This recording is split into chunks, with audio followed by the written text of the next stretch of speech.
Olivier, tu sais que c'est important de se réchauffer pendant le temps des fêtes? Absolument. Du 8 au 18 décembre, la cage et Chaos Sport vous permettent de vous réchauffer, en fait. Oui, en nous gâtant. En fait, en gâtant nos auditeurs et les abonnés payants de Chaos Sport du 8 au 18 décembre. Des cartes cadeaux. Effectivement, des cartes cadeaux de 100 pour aller s'amuser à la cage, de se mettre dans le rythme aussi du temps des fêtes, parce en tant que grand sportif, il faut absolument se mettre dans le rythme. Donc, ce qu'il faut faire, c'est aller remplir le formulaire sur la page de Chaos Sport. Ou sur les réseaux sociaux de Chaos Sport. Et on fait tirer justement des cartes cadeaux de la cage aussi à ce moment-là. Alors, quelle façon de bien se mettre en jambe pour Noël? Et le stade olympique a carrément explosé. Le stade a explosé. Au fond des filets. Dans le haut de la boîte à pain.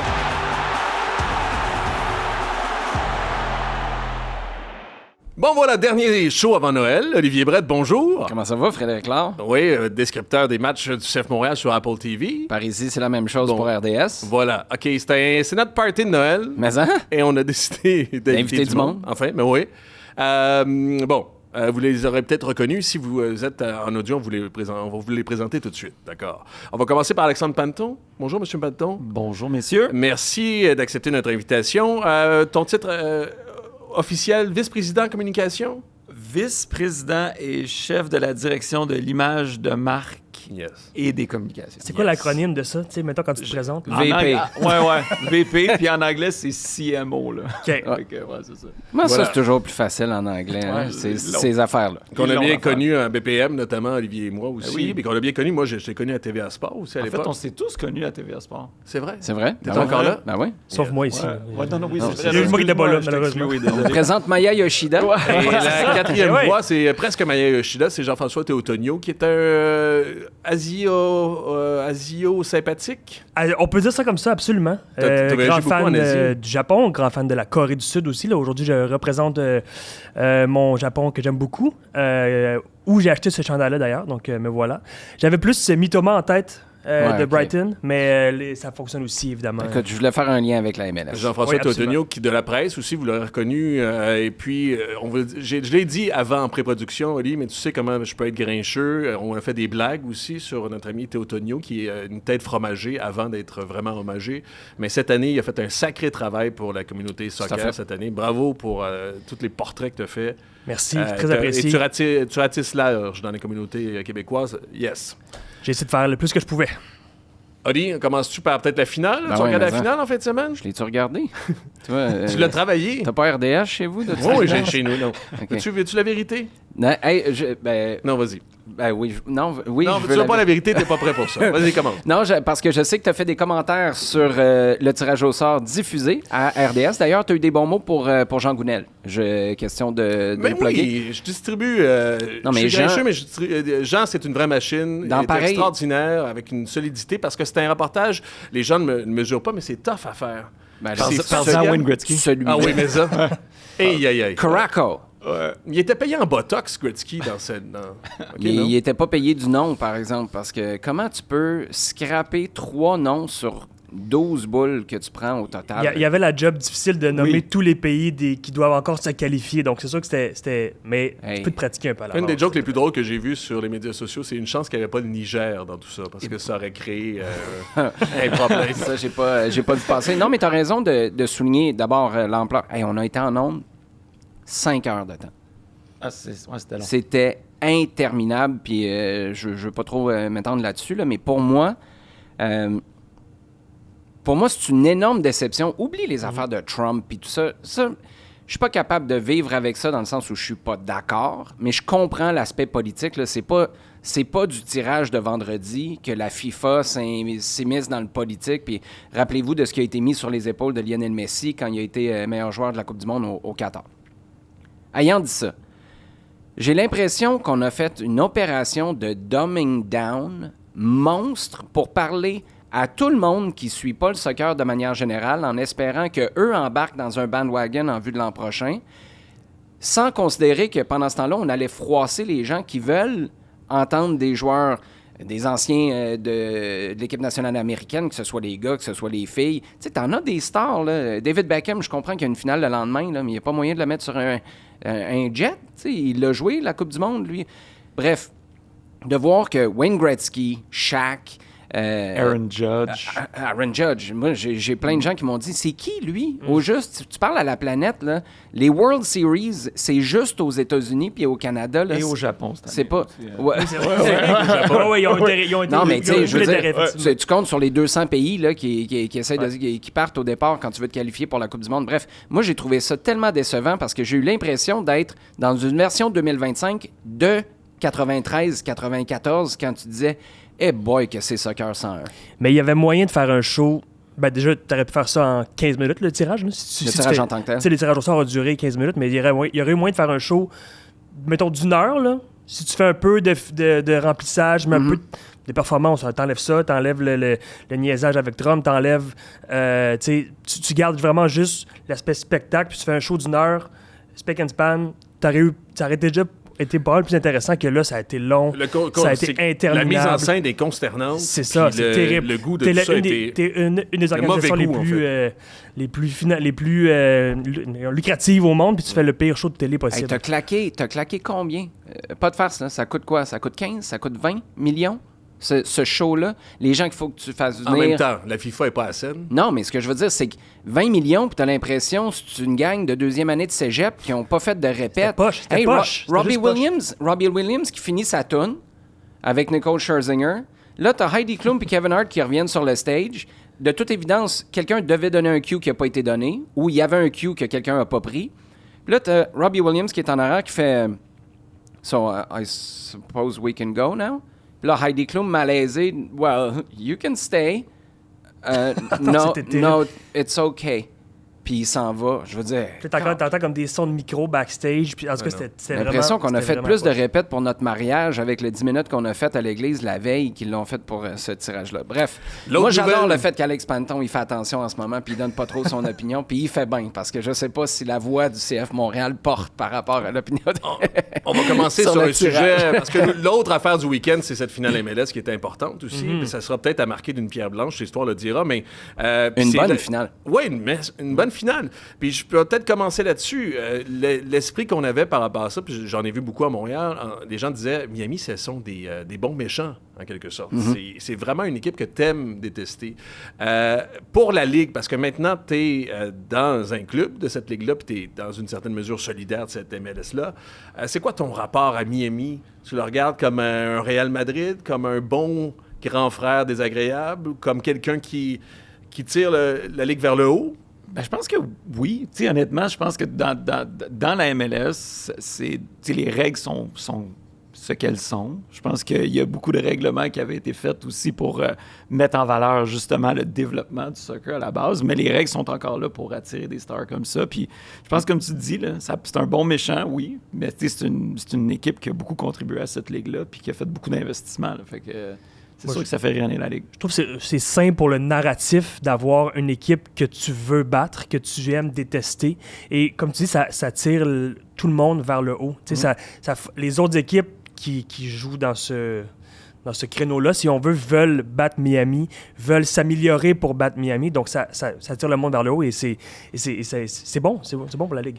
Moi, ce que je trouve bon aussi pour le narratif, on s'en parlait l'an dernier, Fred, t'as pas fait les séries à la première année de Messi. T'allais jamais les faire de toute façon. C'était une équipe qui était catastrophique, qui était dernier dans l'Est, si je me trompe pas, avant son arrivée en juillet 2023.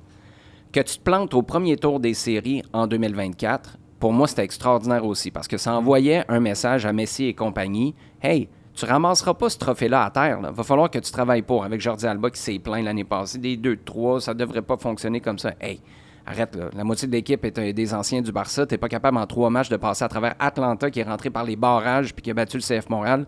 Tu le niaises. » Là, cette année, Frus contre Nashville. Ouais. Ils ont des décisions à prendre.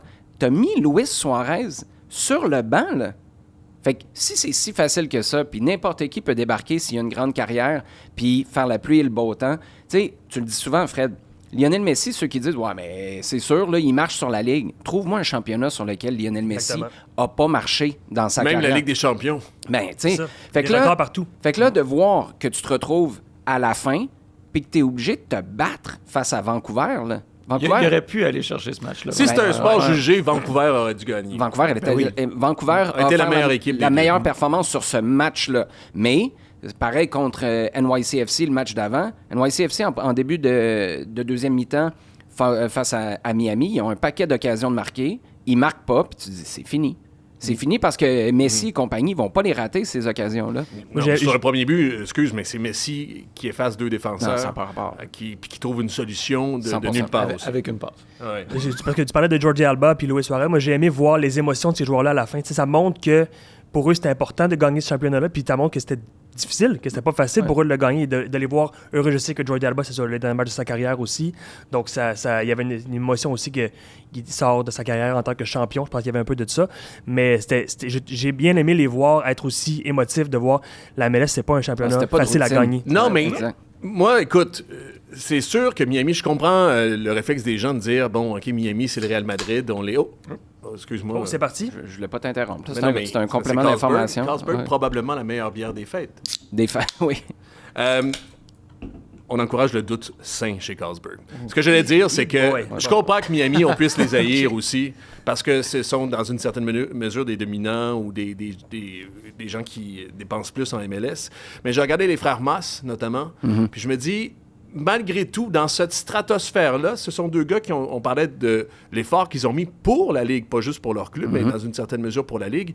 Ils ont travaillé fort parce qu'ils ont essuyé beaucoup de refus de la part de la ville de Miami pour trouver un nouveau stade qui va ouvrir l'an prochain, pour trouver un complexe. Ils ont pris 3 ans aussi pour convaincre Messi de venir en MLS parce que, bon, il y a des circonstances, Apple, FC Barcelone qui s'en fâche dans ses propres lacets aussi, mais quand même, Messi, ils ne l'ont pas appelé un matin et dit « Hey, tu viens-tu jouer? » Puis le lendemain, il était rendu là. C'était une longue...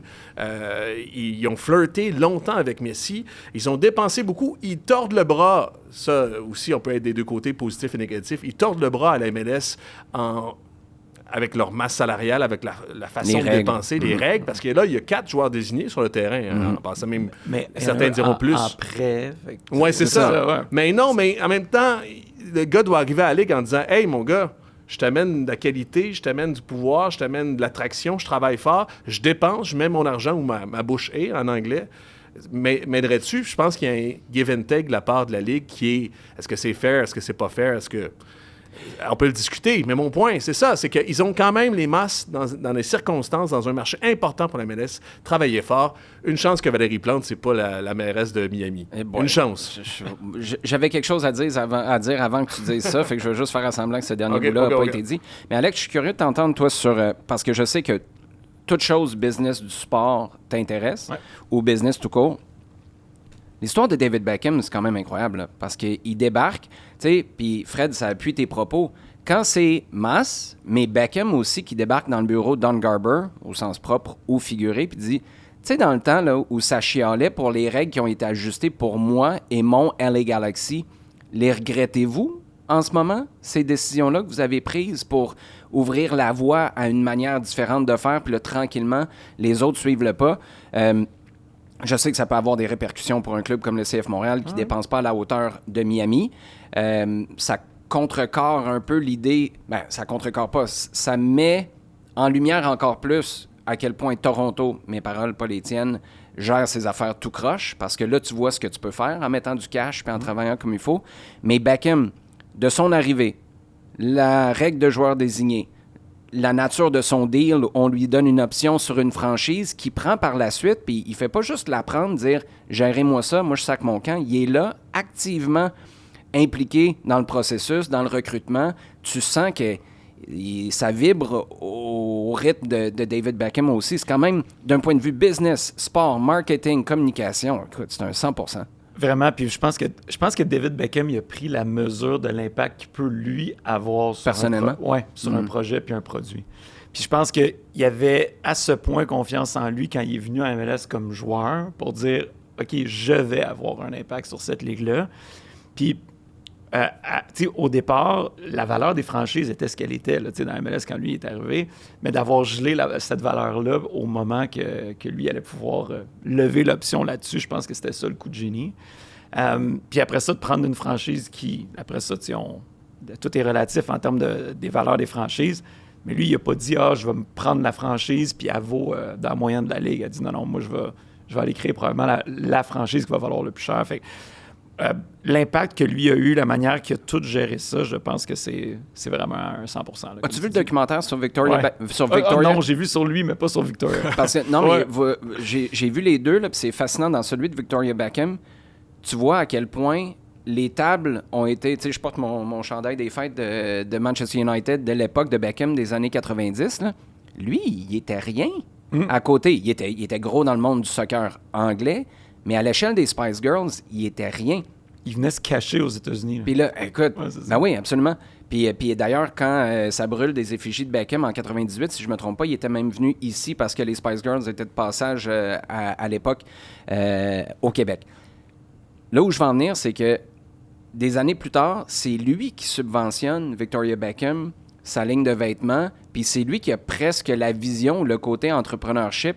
Tu sais, ce gars-là, je sais pas qui l'a épaulé, je sais pas quel livre il a lu à un moment donné, mais d'être capable de prendre ce que t'es comme joueur, puis d'en faire un brand comme ça, et de vouloir le travailler aussi, là, parce que Michael Jordan travaille pas aussi fort que David Beckham, probablement plus d'argent aussi, là, mais il travaille pas aussi fort que David Beckham au quotidien pour faire progresser les choses. Non, du tout, même. Puis il y a des faux pas aussi sur sa marque. Jordan? Michael Jordan, oui. Moi, je dis souvent que... Puis c'est dommage de le dire parce qu'on oublie à quel point ça a été un grand joueur, Beckham. Mais c'est vraiment le Michael Jordan du branding. Du branding Ouais. sportif. Ben, je pense- Puis on a vu ici, même Drogba a essayé d'un peu de le faire. Puis il y avait une maladresse chez Drogba dans son image. Mais c'est pas donné Lui, à tout il le monde. comprend. C'est pas donné à tout le monde, honnêtement. Tu sais, Jordan, c'est au moment où que ce deal-là a été fait, puis comment ils ont décidé de créer la marque autour de lui. C'était un concept qui était très novateur à l'époque. Qu'on prend pour acquis maintenant. Là. Merci, Tout le monde a leur- merci Maman Jordan, d'ailleurs. Entre autres, ouais.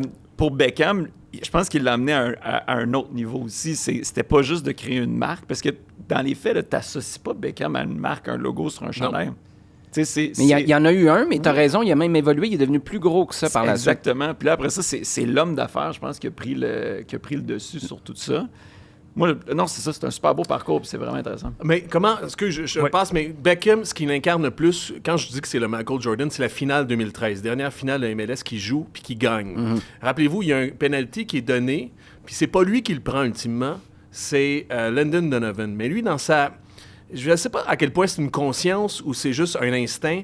Il s'est placé au milieu du terrain, puis quand Donovan a marqué ce qui était le but ultimement sur penalty qui confirmait la victoire du LA Galaxy, il s'est mis à genoux, puis il a pris une pause presque au milieu du terrain. Si vous voyez ce cliché-là au milieu de nulle part, vous êtes sûr que c'est lui qui a marqué, puis que c'est grâce à lui que le LA Galaxy remporte ça. Fait que déjà, dans son iconographie, il comprend où sont les caméras sur le terrain, sont où. Puis quand il est sorti de ce match-là, c'est là l'immense différence, c'est qu'il y a quelque chose de vrai, une vérité en lui. Il est allé saluer, c'était son dernier match en carrière, et surtout avec le LA Galaxy, il est allé saluer tout le monde sur le banc et les joueurs de l'académie aussi qui étaient juste à côté du LA Galaxy.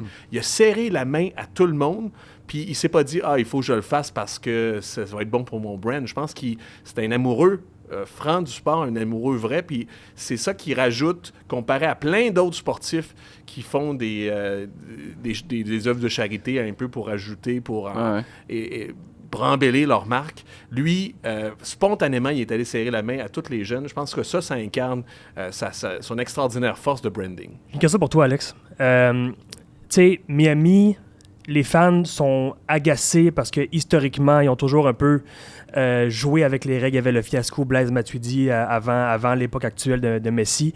Les fans sont agacés par justement le fait qu'on l'a dit, il y a 4 joueurs désignés avec le joueur en prêt. Comment le CF Montréal, mais peut-être les dirigeants à travers la Ligue voient ça? Comment est-ce qu'ils essaient de faire valoir certains points à la Ligue que hey, c'est un peu limite? Comment c'est vu à l'intérieur des dirigeants? Pour moi, c'est relativement nouveau d'être du côté d'une équipe professionnelle. Tu veux dire toi personnellement, là, parce que tu es arrivé l'été dernier. Oui, moi, ça fait, pour ceux qui ne savent pas, là, j'ai plutôt passé ma carrière du côté des médias. Mais d'arriver, c'est là que j'ai réalisé que les rencontres avec la MLS, à tous les niveaux, que ce soit les rencontres des gouverneurs, que ce soit nous au niveau du marketing ou des coms, on est en constante communication avec la Ligue, avec les autres organisations. C'est pas... moi, j'avais une espèce de sentiment que, OK, tu as les règlements de la Ligue, puis tout le monde, c'est de même ça se passe. tout est un négo. Tu roules à 100, on te laisse jusqu'à 118, puis à 119, on te donne un ticket. Tout le monde est au courant, là, puis... Puis tout est un négo. La Ligue va dire, bon, ben voici ce qu'on prépare pour la Coupe du Monde. Mais après ça, tout le monde s'en va à la rencontre des gouverneurs avec son agenda. Fait que pour répondre à ta question, tu sais, c'est tout élément compétitif, tu vas essayer de faire valoir des points, tant pour toi, tant pour... Tu ne laisses pas passer des choses. Des fois, tu vas te dire, OK, je m'en plaignerai pas là parce que je sais que je vais faire la même affaire un peu plus tard. Là, ou... C'est comme le ballon de soccer qui est mis juste en dehors de la ligne sur le coup de pied de coin, le corner. C'est pas... T'assures que tu penses que l'arbitre va peut-être le dire, va peut-être pas le dire. Donc, c'est ça. Mais c'est du sport. Il faut que tu fasses tout pour gagner. Chaque petit edge compétitif. 100%. Juste pour peut-être boucler la boucle, puis parler de Beckham, c'était même pas prévu dans nos sujets, mais je suis curieux de savoir à quel point... Oublie Beckham, là. Parce que il est dans une autre... C'est le Messi, tu disais le Michael Jordan, là, mais pour rester au soccer, c'est le Messi du branding sportif. Oui, OK. Non, parce que Messi en branding, il est pas très bon. C'est ça mon point, mais le Messi sur le terrain... Vous avez vu le linge d'Ivan Demidov aussi, en fait. Ça. À l'envers, là, moi. À l'envers. Mais... Comment tu fais? Moi, j'ai souvent parlé de Nacho Piatti. Et dit Nacho Piatti, tu en avais pour ton agence sur le terrain. Tu n'avais aucune plus-value marketing, communication. Bien que je change peut-être ma veste de bord depuis son retour, parce que quand il était venu pour être mis sur le mur de la renommée, on a découvert un Nacho Piatti que, personnellement, j'ai pas connu ici. Est-ce que c'est parce que lui a changé? Est-ce parce qu'on l'a mieux exploité ce moment-là? Toi, à partir de maintenant, je présume que tu n'es pas celui qui dit « Hey, lui, il a une bonne personnalité, Luca. » Tu devrais le recruter au lieu de prendre l'autre à côté. On s'entend que ça reste une décision sportive. Maintenant, as-tu une genre d'idée, une genre de grille de « OK, lui, on peut l'utiliser comme ça. On va poser des questions pour savoir qu'est-ce qui t'intéresse, qu'est-ce qui t'intéresse pas. » Parce que j'ai l'impression, Marco Donadel en est un bon exemple. Moi, j'ai appris cette année que Marco Donadel parlait français. Il a passé 3 saisons à Montréal il y a 10 ans. Je veux dire, c'est une opportunité monstre ratée à l'époque. Je veux pas dire qu'il devient le Norman Brathwaite, puis tu le colles partout à TV, puis il est en train de te jouer de la musique, puis de faire un commentaire sur Norman Brathwaite. Non, mais Donadel, quand il était joueur, parlait pas tant français que ça. Moi, Vandré Vandré Lefebvre m'a dit, tu avais des conversations en français dans le vestiaire. Il était peut-être pas aussi bon qu'il l'est maintenant. Okay. Il débarquait, puis il se mêlait à la conversation en français. Vandré, là, il y avait aucune surprise là. C'était oui, il parle français. Là où je veux en venir, tu sais, t'as des gars, des fois, champ gauche un peu, qui peuvent être exploités, entre guillemets, qui peuvent vous servir. Ça, as-tu une vision, je sais pas si c'est trop vite pour l'an prochain, mais peut-être pour le futur, comment vous êtes capable de savoir qui peut vous servir versus sur qui il faut pas trop passer de temps parce que c'est pas dans leur personnalité? En dehors de Samuel Piette, mettons. Moi, je pense que c'est super important d'apprendre à connaître ces gars-là. Ils ont tous des parcours super intéressant. Par exemple, moi, depuis que je suis arrivé au club, on a ajouté Efrain Morales. Il y a Thomas Julier aussi qui ont des histoires super intéressantes. Vraiment, c'est débile. Mais je pense que c'est quelque chose qu'on veut mettre plus de l'avant. Vous l'avez peut-être remarqué, là, on l'a fait par petit échantillon, là, mais on a essayé de mettre un petit peu plus de behind the scenes, un petit peu plus d'accès, un petit peu plus de transparence dans nos communications sur les réseaux sociaux. Puis on aspire à en faire beaucoup plus en ce sens-là l'année prochaine parce qu'on pense que c'est important. Il faut connaître les joueurs pour s'y attacher. Le Canadien de Montréal prend énormément d'espace dans le paysage médiatique à Montréal. Oui, c'est l'équipe, oui, c'est le sport national, mais on connaît les joueurs. Puis peut-être parce que nous, on fouille plus pour aller les connaître, pour apprendre à les connaître. Mais je pense que c'est des super belles histoires. Tu parles de Marco aussi. Marco, je pense que c'est quelqu'un d'exceptionnel aussi au niveau de l'intensité qu'il met et le cœur qu'il met dans ce qu'il fait en ce moment. Et puis, moi, je pense que c'est quelqu'un qui aime Montréal. D'ailleurs, quand on l'a nommé, là, on a essayé de mettre ça en lumière dans la vidéo qu'on a faite. Marco, je pense que c'est quelqu'un qui gagne à être connu aussi. Là, je le dis parce qu'on le côtoie quand même régulièrement. Puis, ça a été dommage là, dans la saison dernière qu'ils doivent toujours justifier les défaites, qui sont toujours un peu dans le négatif. Il y a une personnalité quand même le fun, Marco, à découvrir, je pense. Moi, je m'entends super bien avec lui. Puis effectivement, ça a été une saison difficile all around. Marcos a quand même... C'est difficile à positionner aussi, là, mais pour moi, il y a eu 2 moitiés dans cette saison-là. Et puis, on a vu des choses intéressantes, mais c'est aussi les limitations. Puis, je pense qu'on va parler de changement de calendrier aussi un petit peu plus tard, mais il y a ça aussi, là. Tu changes ton effectif à la mi-saison, il y a des changements que tu peux faire, que tu ne peux pas faire. Les joueurs qui joignent à l'équipe à la mi-saison ne sont pas nécessairement dans la forme ou dans qui serait si on était vraiment dans une entre-saison. Fait que c'est ça. C'était pas évident pour lui de faire ce travail-là. Moi, je me mets dans tes bottes. Au niveau de la communication pour le CF Montréal, Marco Donadel est essentiel parce que le projet du CF Montréal, le projet du Bleu Blanc Noir, parce que j'étais à TVA à l'époque, au début 2013-2014, puis on avait identifié un problème, le club avait identifié un problème, c'est justement la connaissance, la reconnaissance des joueurs de l'équipe.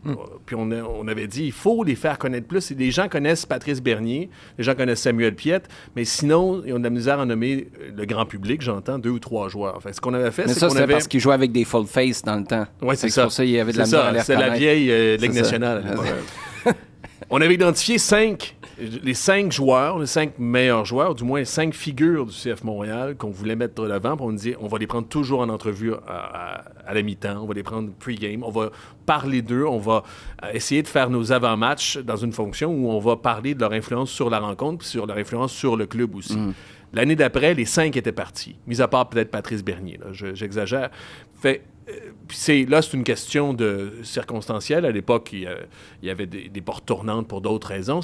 Maintenant, dans le projet du CF Montréal, on parle d'Efraïn Morales. Là, on veut bien le connaître, Efraïn Morales, mais si la Bolivie se qualifie pour la Coupe du Monde, sa durée montréalaise, son passeport montréalais va pas durer très longtemps aussi. C'est pour ça que je reviens à Marco Donadel, pour ancrer le projet, puis pour l'incarner, puis pour le rendre familier avec les gens, Marco Donadel va avoir dans les prochaines années une place, à mon avis, une place prépondérante, doit prendre une place prépondérante, doit parler pour cette équipe-là. On doit s'attacher à quelqu'un aussi, parce que Jean-Marc Léger disait souvent aussi, c'est à disputer, puis moi, je suis pas nécessairement d'accord, mais il dit, au Canada anglais, les gens s'identifient à une institution aussi. Au Québec, ce qui est rare, au niveau nord-américain, on est très star system, on s'identifie à la personne beaucoup plus qu'ailleurs. Mais en ce sens-là... Donadel, je pense, dans la perspective de quelqu'un qui est au com pour un club, est essentiel pour la suite des choses. Puis en ce sens-là... Non, mais j'allais juste dire, le coach dans le sport nord-américain, c'est le premier porte-parole de ton équipe. Honnêtement, là, puis... Je pense que ça peut être vrai probablement aussi en Europe. Je pense même plus en Europe parce que je suis même pas sûr que les joueurs parlent en Europe. Je pense que c'est le coach avant-match, après-match, puis c'est quasiment juste ça.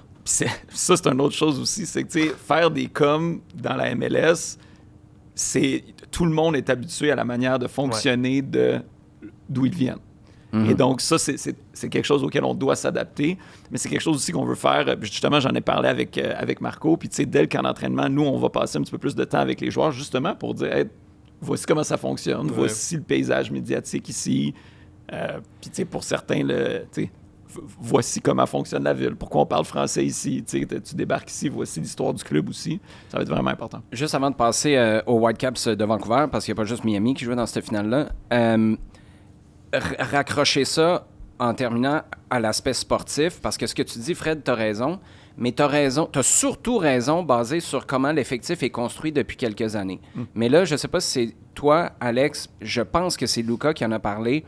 Des jeunes qu'on veut, entre guillemets, flipper, on en veut encore. Des gars plus vieux, on en veut encore aussi. On a besoin de plus d'expérience. Mais moi, j'ai entendu la volonté d'amener une strate qui n'existe pas vraiment depuis quelques années, qui est des gars en milieu de carrière sur qui ne sont pas des gars qui vont tout de suite repartir en Europe, qui ne sont pas des projets sur lesquels tu as un gros point d'interrogation, mais qui sont des gars à qui tu pourrais techniquement offrir un contrat de 4-5 ans, puis c'est eux qui deviennent les Samuel Piette qui s'installent. Pour moi, Mathieu Choinière aurait dû être ça. Mathieu aurait dû faire sa carrière au complet ici. Tu peux l'envoyer peut-être en prêt une année à Grasshopper ou en Angleterre ou peu importe. Puis là, si ça fonctionne, ça fonctionne. Mais si ça ne fonctionne pas, comme ça a été le cas avec son passage en Europe et son retour rapide en MLS, bien, il reste ton gars. Puis c'est ces gars-là qui vont rester 3, 4, 5, idéalement 10 ans.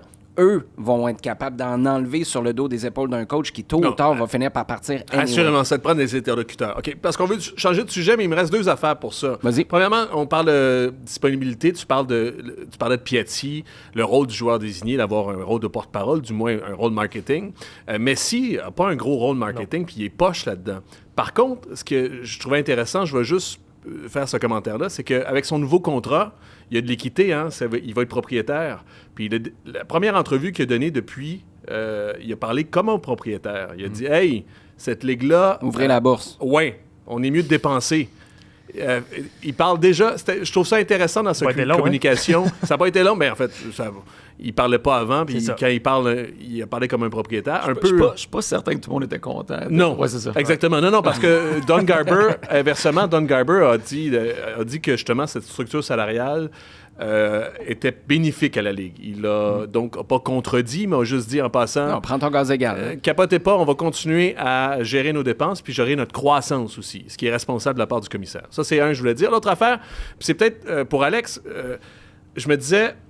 On parle de le changement de calendrier, on parle de tout ça, puis de cette finale-là qui va être peut-être à marquer d'une pierre blanche pour la suite des choses. Est-ce que tu penses que la MLS est plus avancée dans sa rivalité face au soccer international ou face au sport nord-américain? Parce que je pense que la MLS a 2 fronts dans une certaine mesure. Le soccer international s'aligner avec le calendrier, mais aussi battre, peut-être pas la NFL, mais les autres sports nord-américains dans son marché. Ouais, je pense que c'est s'y intégrer. C'est ça qui est le grand défi, selon moi, c'est que le soccer, le foot, vit une croissance exponentielle dans toute l'Amérique du Nord. Je pense que la Coupe du Monde peut également venir contribuer à cette ascension-là. Après ça, je pense que la MLS a réussi, ça, je pense qu'il n'y a pas de doute là-dessus, à s'installer comme la meilleure ligue en Amérique du Nord. Ça, je pense que ça, c'est fait. Après ça, c'est tous les growing pains autour de ton produit. On vit tous des situations différentes. Une équipe qui est rentrée dans la MLS il y a 10-15 ans, qui a bâti son stade avec un calendrier estival, bien là, maintenant, l'équipe qui rentre dans la Ligue plus récemment, qui sait que le changement de calendrier s'en vient peut-être, bien, il fait des choix différents aussi. Donc, ou entre les deux, tu as Minnesota United qui sacre, s'il vous plaît. Ouais. Mais tu parlais du commissaire, tu sais, justement, c'est contrôler ta croissance. Tu as des growing pains dans une ligue comme ça, nécessairement. Tu tentes d'adapter tes règles à ce que tu penses que la situation va être, puis après ça, tu as des choses qui arrivent, puis tu t'adaptes. Fait que pour moi, je pense que cette ligue-là a du monde qui font les choses pour les bonnes raisons dans la tête de cette ligue-là. Puis après ça, moi, je pense qu'on peut trouver notre place dans l'échiquier mondial. Mais en Amérique du Nord, je pense qu'il faut être là pour absorber la croissance du sport, être une destination pour dire, tu sais, Lionel Messi a joué à Schlager Maisonneuve, là, c'est pas rien. Puis, Sherbrooke. Oui, c'est ça. Là, fait qu'il y a de quoi, là. On est en train de bâtir quelque chose, puis moi, j'aime la direction que ça prend. Ça sera pas parfait, mais ça sera pas linéaire non plus. Ça t'inquiète. On parle de Don Garber, que je trouve qu'il... Moi, je trouve... Ben, les commentaires qu'il a fait par rapport au Whitecaps, mais non, mais ça m'hallucine, parce que ça Don prend Garber... du front en tabarouette, là, je veux dire. Non, mais Don Garber, dans ses commentaires, puis dans sa communication, est réfléchi, ou du moins est... S'il est rendu là, non, mais c'est inquiétant, ça, hip, là. Ben oui. Parce qu'il aurait été politique. Là, ce qu'il vient de dire par rapport à Vancouver, d'un point de vue soccer canadien, moi, je suis super inquiet. Êtes-vous d'accord? C'est inquiétant, c'est... Puis je trouve, ce que je dis, c'est que ça prend du front, ça prend quasiment du culot pour dire ce qu'il a dit. Moi, on va juste dire ce qu'il a dit. Il faut qu'on trouve le deal, le bail avec le BC Place, c'est inacceptable. C'est ce qu'il dit, oui. An untenable situation. C'est ça, exactement. C'est qu'il va falloir, puis il a dit, puis ça, c'est la phrase killer, assassine, des phrases assassines, il dit, il va falloir prendre des décisions difficiles. Mais quand le commissaire est rendu à parler de même... Si ça change pas. Non, c'est ça. Mais non, mais c'est un bazooka, là. Communicationnel de la part de Don Garber. C'est pas un freelancer, c'est pas un gars qui tire du gun en général. C'est surtout un homme... En fait, je pense qu'on s'en était déjà parlé. Il est exceptionnel en conférence de presse. Quand juste la conférence de presse, le calendrier, je me rappelle, tu avais posé une question, puis il t'a pas répondu avec énormément d'éloquence. Là, non, c'est-à-dire que...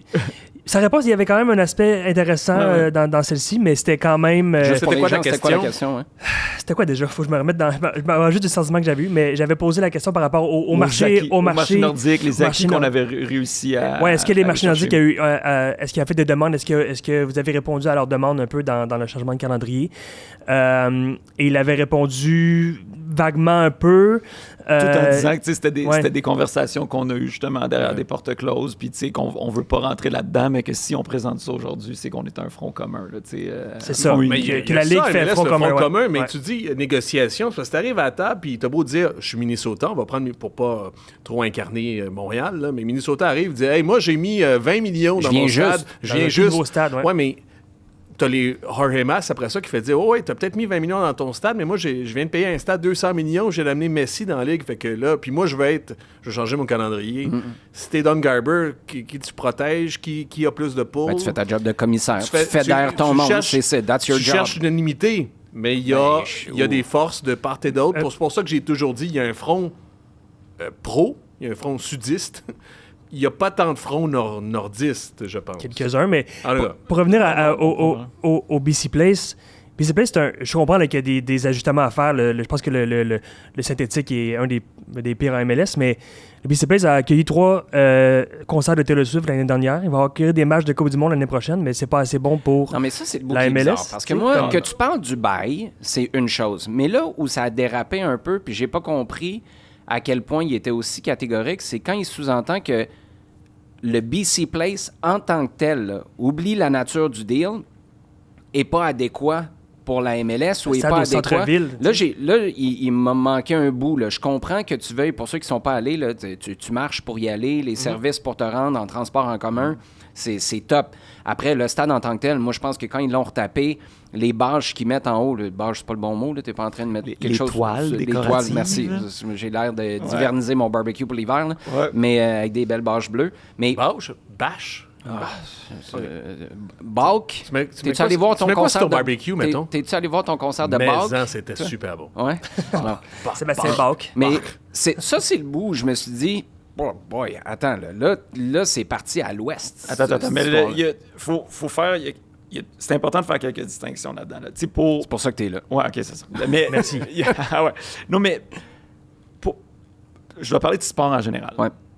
Tu dois avoir accès à l'ensemble des revenus que l'équipe peut générer pour pouvoir être financièrement viable et compétitif. Parce que lui, pouvoir investir. Il déplore que les Whitecaps, mais la MLS est locataire du BC Place, je pense. Donc, c'est beaucoup plus facile beaucoup plus naturel d'avoir plus de revenus quand tu es propriétaire de ton propre building. Tu as des naming rights ou des... Je sais pas comment traduire naming rights, là, mais tu peux nommer ton stade, qui est une des plus grandes sources de revenus, c'est nommer ton stade. Comme le logo sur ton chandail, c'est super important. Mais essentiellement, tu dois avoir accès à toutes ces catégories-là de revenus. Puis quand tu es locataire d'un stade, ben là, tu t'en prives de plusieurs. Après ça, je peux pas rentrer dans tout ce détail-là, puis je le connais pas tout non plus.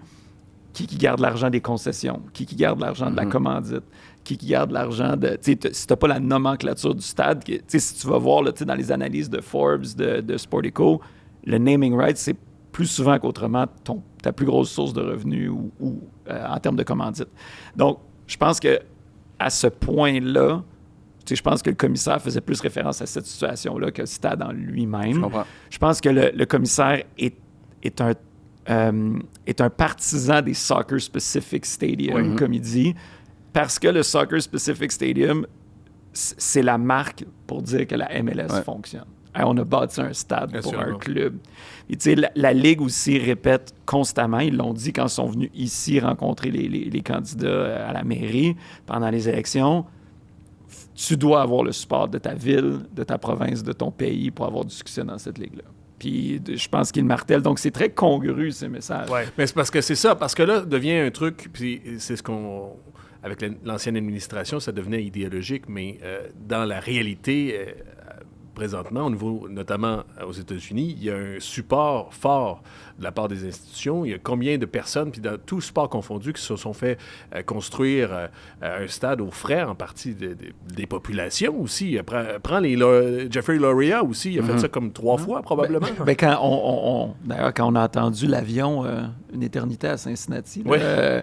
mais Le dernier match de l'année. Oui, dernier match de l'année. Quand on est allé à Cincinnati, justement, on avait des rencontres avec dans le fond, nos équivalents, là, si vous voulez, là-bas. Puis on a visité le stade, un stade... À Cincinnati. Débile, vraiment cool. Mais il nous expliquait que l'État de l'Ohio a un fonds étatique renouvelable annuellement spécifiquement pour les équipes de sport. Oh. Puis à la limite, ça donne de la valeur aux équipes nord-américaines. C'est pour ça que dans les classements de Forbes Sportico, souvent, tu as beaucoup de concessions nord-américaines qui sont parmi les 100 concessions de sport qui ont plus de valeur. Parce que tu peux, notamment, au ras les pâquerettes, tu peux dire « Hey, les Ravens de Baltimore, ils peuvent déménager à Indianapolis demain matin. Manchester United, tu le déménages pas. Tu en pars à un autre ailleurs, mais tu pars à un club ailleurs. Manchester United, il vaut parce que c'est comme ta maison. Si tu peux la vendre ou il y a une spéculation qui peut se faire, c'est vraiment la grosse force nord-américaine.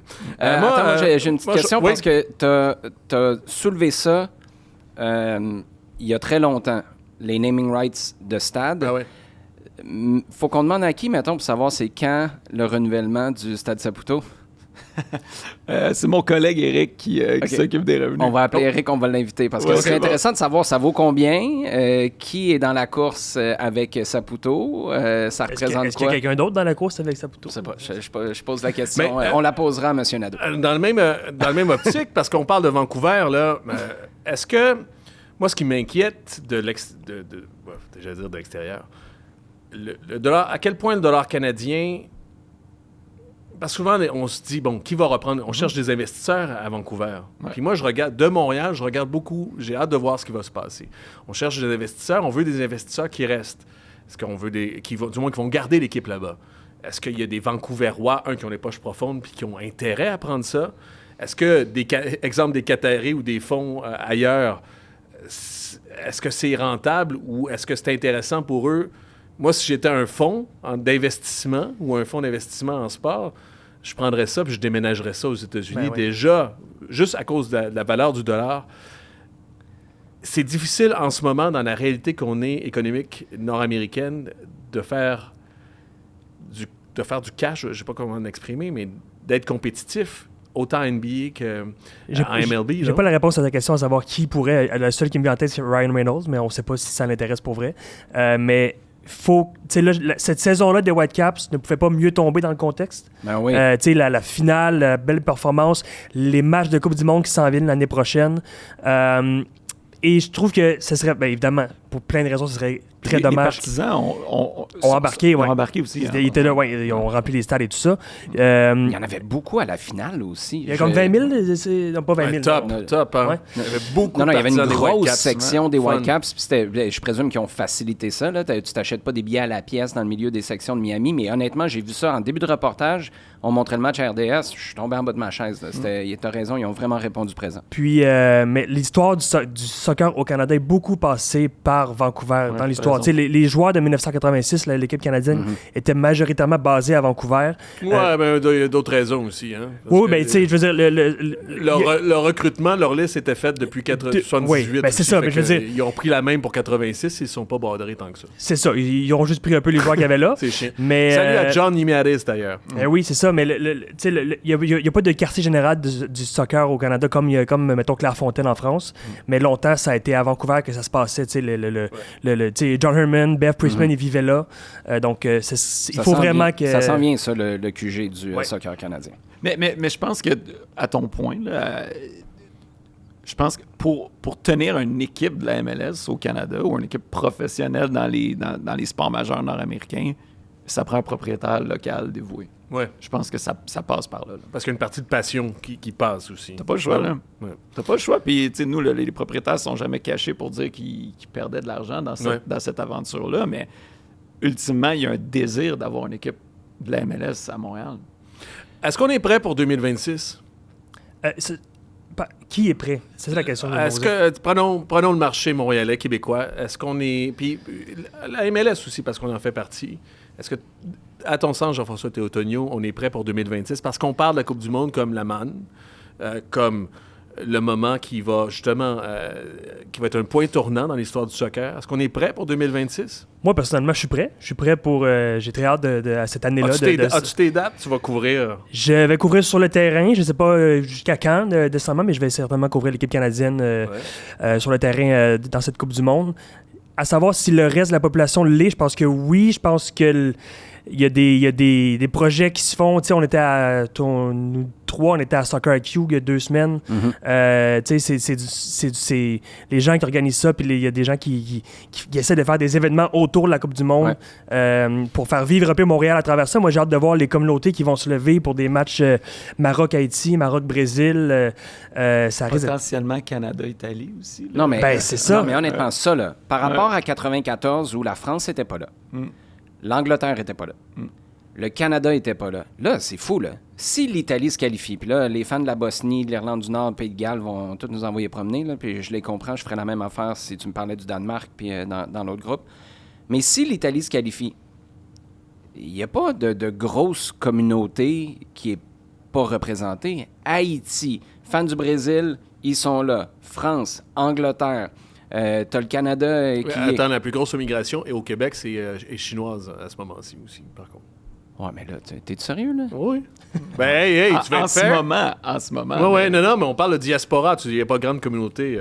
On va être... Non, ben, il y en a une. Hey, j'ouvre les bras, moi. J'accueille les non, gens. mais le Maroc y est, l'Algérie t'as raison. y est. Je veux dire, puis la dernière fois que tu as vu un viewing party pour un match de l'équipe de Chine ici à Montréal, là, tu m'inviteras la prochaine fois. Dim sum le matin. On ira se prendre des dim ça. sum. Hey, le temps file, là. Tu parles de 2026. T'avais-tu quelque chose à j'allais ajouter juste dire, tu sais, être prêt. Ça veut dire quoi? Ben, on se pose la question. Tu sais, nous, certainement, tu sais, on a fait les démarches avec l'équipe canadienne. Le camp d'entraînement va se passer ici. Les 2 semaines qui précèdent le camp de base. Exactement. Tu sais, le fameux send-off match va être joué ici. On en est super contents. Puis puis on en essaie de faire le plus possible. Est-ce que c'est le seul qui va être joué? Y en a-tu juste 1 ou 2 qui vont être joués à Montréal? Faut voir. Pour l'instant, c'est un match. Avec peut-être un... Parce qu'au début, on avait parlé de 2 ou 3 matchs, si je ne me trompe pas, à Montréal. Il y a eu celui contre l'Australie. Oui, c'est ça. Mais là, il y avait des possibilités de faire des matchs, mais mettons, la température... en mars, c'est compliqué. C'est ça le défi. Fait que le dernier match avant la Coupe du Monde, il se joue ici à Montréal. Absolument. Fait que, la dernière occasion d'aller envoyer la main à la gang puis leur dire... go get them, ça va être ici, ça se passe. Plusieurs joueurs québécois aussi. Fait que je pense que ça depuis qu'il a été annoncé, ce match-là, je voyais ce match-là comme une victoire. En fait, on n'aura pas la Coupe du Monde à Montréal, mais ce match-là, sans payer les frais de la Coupe du Monde de la FIFA comme Toronto et Vancouver ont dû le faire, c'est quand même un bon... une bonne consolation, si on veut, ce match-là. J'ai hâte de voir qui sera l'adversaire.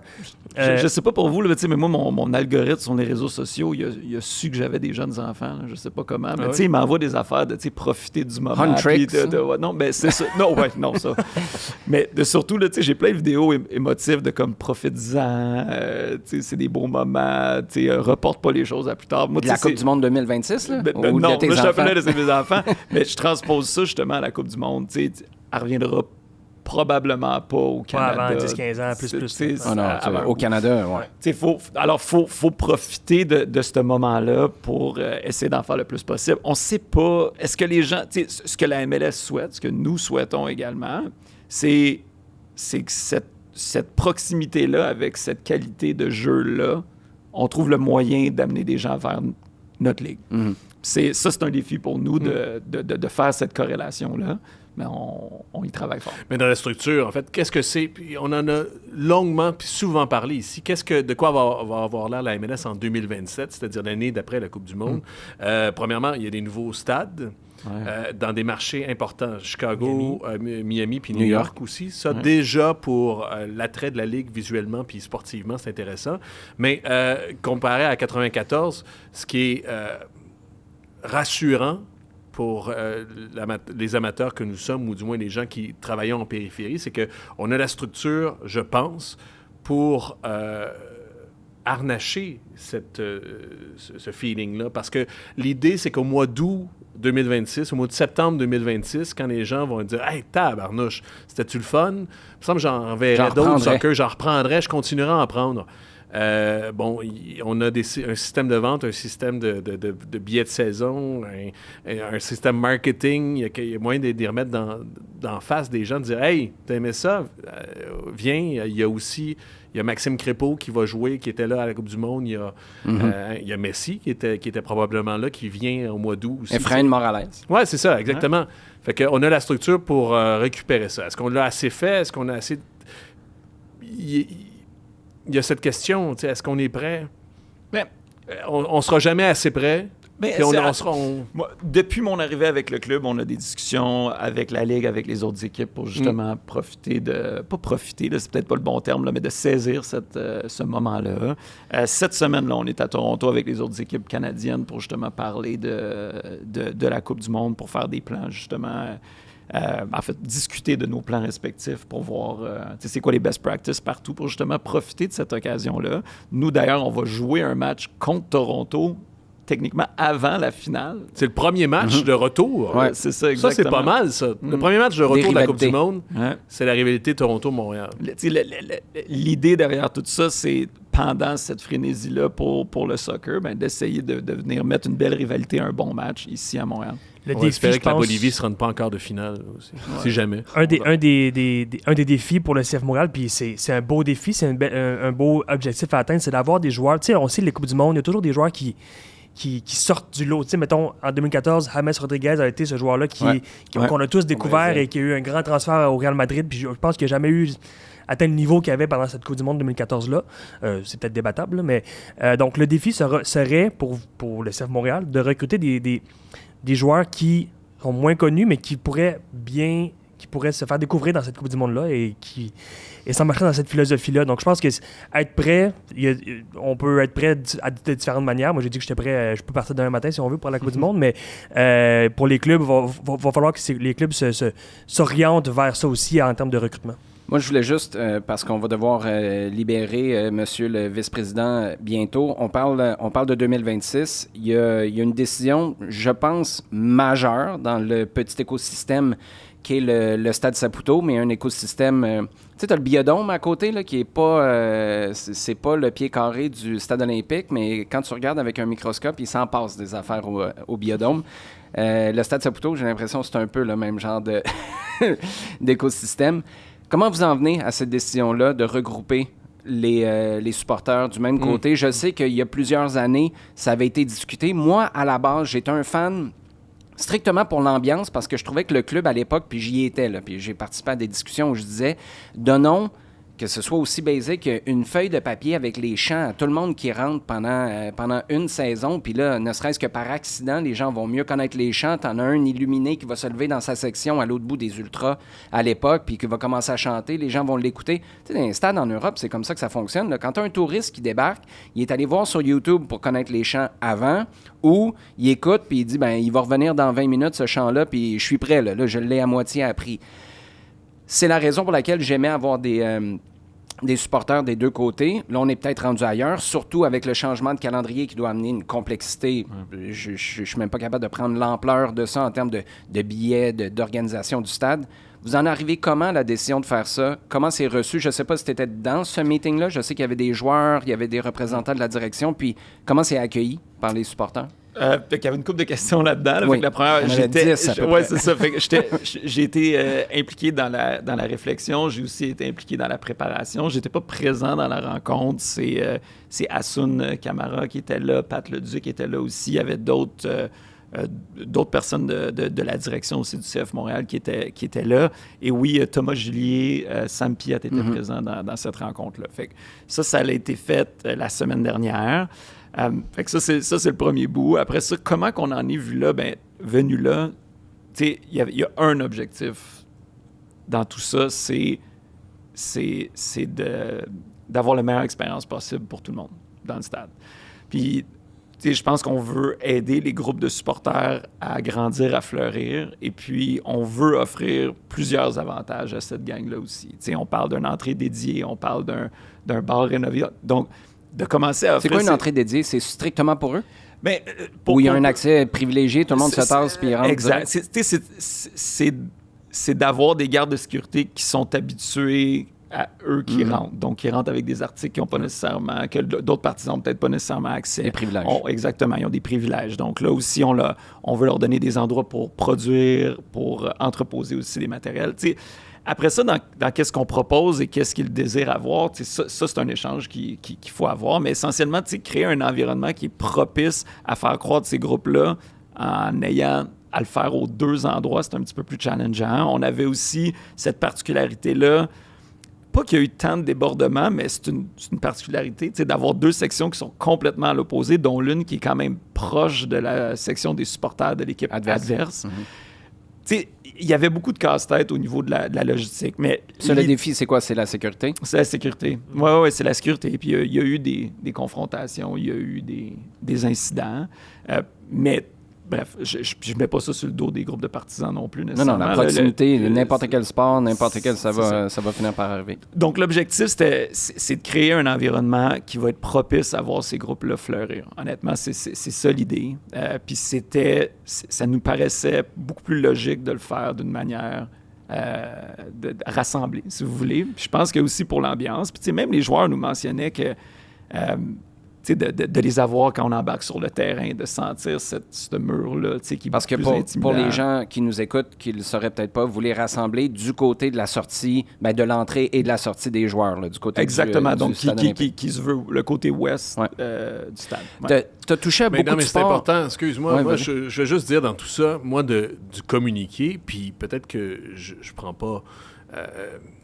Je prends pas la pleine mesure parce que je suis pas un partisan, j'ai pas été dans ces sections-là en tant que membre, mais ce que vous offrez, on parle de business depuis tout à l'heure, on n'est pas dans le business, là, on est vraiment, je trouve, dans une certaine passion. Oui, c'est bon pour l'affaire, puis c'est viscéral, puis ça, c'est de la bonne business, mais en même temps, les prix des billets sont plafonnés, baissent même. C'est ça, baissent. Il y a un endroit... On les accueille, tu sais. Je sais que c'est pour certains, c'est fort un café de se faire changer, puis dans leur culture, puis c'est des groupes différents. Ouais. Mais dans la main tendue, elle est très tendue. Moi, puis je dis pas ça pour être flagorneur ou dire c'est beau, puis être ami. Je trouve que le club, puis je le dis quand on fait des mauvaises choses, c'est baisser le prix des billets d'abord. Offrir. Tu parles d'un gars qui sait. Qui a un tambour d'habitude, sur qui il peut se fier, qui a une relation avec la sécurité aussi. Moi, je trouve que c'est intéressant. Le défi pour les groupes plus petits que le collectif va être de se faire valoir, de garder leur authenticité, parce que là, s'ils sont des 2 côtés, est-ce que les champs vont se faire enterrer de l'un et l'autre? Donc, ça va quand même être un défi pour les groupes plus petits qui sont maintenant tous du même côté. Donc, c'est ça. Ça va être à voir comment ça va. On encourage aussi la même équipe. On peut très bien se coordonner. Là, c'est pas... Oui, mais c'est une bébite, Fred. Non, peut-être qu'on pourra terminer là-dessus, puis on poursuivra avec l'extra tantôt. Mais tu parles de ce qui leur est offert, en compensation, là, ou en guise de bonne foi, mettons. Je sais pas. Mais c'était pas... Excuse-moi, je ne vais pas te couper de c'était pas dans un objectif transactionnel. C'était vraiment dans un objectif de créer une situation où ces groupes-là peuvent... Ça fait du sens pour tout le monde. Grandir. Ouais, c'est ça que j'entends. Quand je parle de main tendue, c'est comme, hey, on a un party, on a quelque chose qui se passe ici, on va mais c'était pas de dire, hey, on vous change de place, alors on fait ceci. Exactement. C'était plutôt de dire, je comprends là, que c'est une décision qui fait peut-être pas le bonheur de tout le monde. Ça l'amène des défis identitaires, le mot est peut-être un peu fort. Là, mais pour ces groupes-là, c'est ça. Mais pour ces groupes-là, puis on a aussi pris le temps de conserver quand même des sections distinctes. On a pris le temps aussi de se garder en bon français, des buffers aussi pour les permettre individuellement de croître. Mais aussi, c'est de créer un endroit dans le stade où ils auront accès à certains avantages, puis ils vont pouvoir avoir... Et offrir ces avantages-là dans un effort de recrutement, dans un effort de ramener du monde, dans un effort de remplir. Ces sections-là. Mais là où je veux en venir, c'est la main tendue. Oui, mais la main tendue, Fred, là, c'est parce qu'on réfléchit à ça, mais on réfléchit pas à ça comme un groupe de supporters. Moi, tu me dis, tu as un endroit pour aller faire des arts and crafts avec ma fille. Je dis, hey, il est où le hangar? Moi, je suis écœuré de ramasser des affaires chez nous. Il y a de la peinture partout, il y a des petits collants qui traînent à terre. Moi, je suis heureux d'avoir ça. Mais je sais qu'il y a certains supporters qui vont dire, non, on veut rien vous devoir, vous autres. On ne le veut pas, votre hangar. Fait que là, ça devient réfléchir avec des logiques, des fois, qui sont en contradiction. Je sais qu'il y a certains membres du collectif, la cloche, puis moi, je comprends pas pourquoi, je trouve que c'est un des jouets. La cloche, ils veulent rien savoir de ça. As-tu été surpris de voir à quel point, dans le monde du soccer, il y a des irritants comme ça où tu te dis, ouais, mais sur papier, là, je veux dire, tout le monde y gagne quelque chose, puis pour le greater good d'ici 2 ou 3 ans, tu sais, c'est un projet, t'es pas obligé d'être. Il y a des gens qui n'aiment pas la cloche. Il y en a qui veulent rien savoir d'avoir la cloche de leur bar. Là. C'est quasiment un deal breaker. Mais surpris, non, dans la mesure où on le voyait. Là, tu le sentais venir. Mais c'est quelque chose qui nécessite un certain apprentissage, cette culture-là, effectivement. Parce que c'est intransigeant en tabarouette. Là. Après ça, c'est nous, comme organisation, on fait ce qu'on peut pour créer un environnement qui est inclusif, un environnement qui est propice à ce que tout le monde ait une belle expérience au stade. Après ça, on peut aller aussi loin qu'on peut aller. On va mettre les efforts qu'on peut faire. Puis nous, c'est fait avec des bonnes intentions. Ce n'est certainement pas fait dans un objectif de nuire à quiconque. C'est ça la différence que je faisais, en fait, de l'extérieur encore. Puis je mesure pas. Puis je comprends ces groupes de partisans-là, ou du moins, je le mesure. Mais c'est ça que je dis entre business et effort main tendue. J'essaie de faire la distinction entre ça. Je vois pas un effort tant de business qu'un effort de communautaire. Ça a un bon fond, dans une certaine mesure. Parlant de main tendue, monsieur le vice-président, il faut qu'il aille entendre une coupe des mains. Il y a un meeting qui l'attend. Il faut qu'il aille en serrer quelqu'un. Alexandre Panton, merci beaucoup.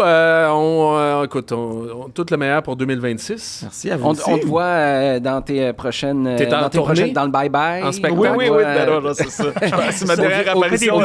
Au vieux clocher de Magog. J'aime mieux être l'autre bord des câbles, moi. Non, mais merci pour ta présence. C'est super apprécié. Voilà, merci Olivier Brett, merci Jean-François Théotonio. On regarde avec toi parce que c'est notre nouvelle... écoute, on fait un podcast régulier, ce qu'on vient de faire. Mais en général, depuis qu'on est avec Pleinaxe et Chaos Sport, on fait un extra, c'est-à-dire qu'on en donne un peu plus aux gens. Tu vas rester dans notre extra. On va parler notamment de ta liste des espoirs du Québec. Ce sera un plaisir de rester dans ce beau décor chez vous. Chaosport.tv, d'ailleurs, pour l'extra. Et on va voir si on peut trouver Extra Canette parce que c'est un projet immersif avec JF. Tantôt, il a ouvert sa canette, il a renversé de la Carlsberg sur le foulard Carlsberg. Sur le foulard, sur mon beau chandail du Japon. On va l'immerger de bière. Bon, mais merci. Merci tout le monde.